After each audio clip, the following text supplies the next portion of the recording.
আসসালামু আলাইকুম, কেমন আছেন আপনারা? আশা করি সবাই ভালো আছেন। দেশ বিদেশে যারা আছেন আশা করি সুস্থ আছেন।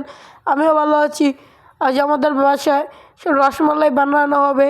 আমাদের ভাবি ইদানিং আমাদের খুব মজার খাবার রান্না করে দিতেছে। রসমালাই বানানোর জন্য আমরা গুঁড়া দুধ নিয়েছি, ফাঁকিটা, সেখানে একটু সামান্য পরিমাণ লবণ দিয়ে তারপরে যে আমাদের যেটা লিকুইড দুধ সেটা গরম করতে অ্যাকচুয়ালি লিকুইড করার জন্যই করছিলাম। ওটা বরফ হয়ে গিয়েছিল ফ্রিজে রাখার জন্য। এই যে আমরা বাগিবাড়ির ঘিটা নিয়েছিলাম। সো দেখেন, এই যে আমাদের এটা গলে গিয়েছে। এখন আমরা ভালোভাবে এটা জাল করে নিব। জাল করা হয়ে গেলে এখানে গরম মশলা দিয়ে এটা আপাতত করবো। তারপরে যে এই আরেকটা ভিডিও আছে আর ডিম দিয়ে, সেটা আপনারা কালকে পেয়ে যাবেন। সো দেখেন, এই যে পুরোটা গলে গিয়েছে। তারপর আমরা ফাঁকি দুধটা দিয়ে, ঘি দিয়ে, এরপর বেকিং সোডা, বেকিং পাউডার দিয়ে ভালোভাবে একটা ডো বানিয়ে নেব। তারপর আমরা এই যে চিনির শিরাটা বানিয়ে নিচ্ছি। এই যে চিনির শিরার মধ্যে লিকুইড দুধটা দিয়ে দিলাম। লিকুইড দুধটা ভালোভাবে ওটার সাথে মিক্স করে নিচ্ছি আমরা। সো তারপর আমরা গুঁড়া দুধের মধ্যে এই যে আমাদের স্পেশাল যেই বাগিবাড়ির ঘিটা সেটা দিয়ে দিচ্ছি। সেটা দেওয়া হয়ে গেলে তারপর আমরা বেকিং সোডা, বেকিং পাউডার দিয়ে এটা ভালোভাবে মিক্স করব। তারপর একটি ডিম দিয়ে তারপর আমরা মিক্স করা হয়ে গেলে একটা ডো বানাবো। ডো বানানো হয়ে গেলে ওটার আকার দেবো। তারপরে জালকে একটু ফাঁকি দুধ দিয়ে দিলাম ওটার মধ্যে। বারবার এসে আমাদের এটা নাড়া দিতে হবে যেন এটা নিচে অ্যাকচুয়ালি এটা না হয়ে যায়।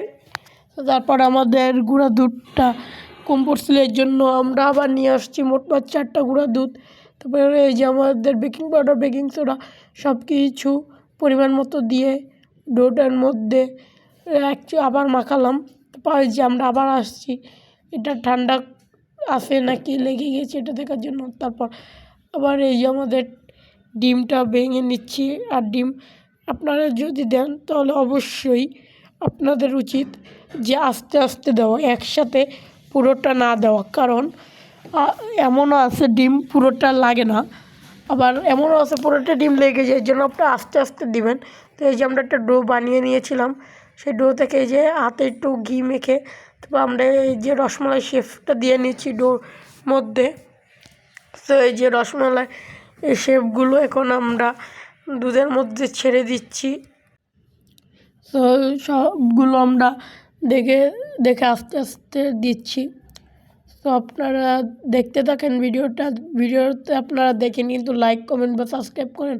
অবশ্যই আপনারা একটু লাইক করবেন এবং সাবস্ক্রাইব করবেন। আর এই যে সবগুলো আমরা ভালো মতো জাল করে নিচ্ছি। জাল করে নেওয়ার পর ফ্রিজে নেব। ফ্রিজে ধুয়ে দেবো আপনার 10-15 মিনিটের জন্য। 10-15 মিনিট হয়ে গেলে তারপর আমরা সবাইকে পরিবেশন করব। দেখেন ছোটো ছোটোগুলো কত বড় হয়ে গিয়েছে, আর খেতে অনেক মজাও হয়েছিল। তারপর আমার আব্বু আসার পর আমরা সবাই মিলে এইটা খাই। আর এটা রাত্রের সময়টা খুব সিম্পলভাবে রান্না করা হয়। তো এই ভিডিওটা ছিল এই পর্যন্ত। যদি ভালো লেগে থাকে অবশ্যই লাইক, কমেন্ট, সাবস্ক্রাইব। আসসালামু আলাইকুম। ছিল না কেউ আমার পাশে, ধরেনি কেউ আমার হাত, তাই এখন সব ভিন্ন ভিন্ন লাগে। তুমি ছাড়া ঠুনকো এ জগতে এত সহজে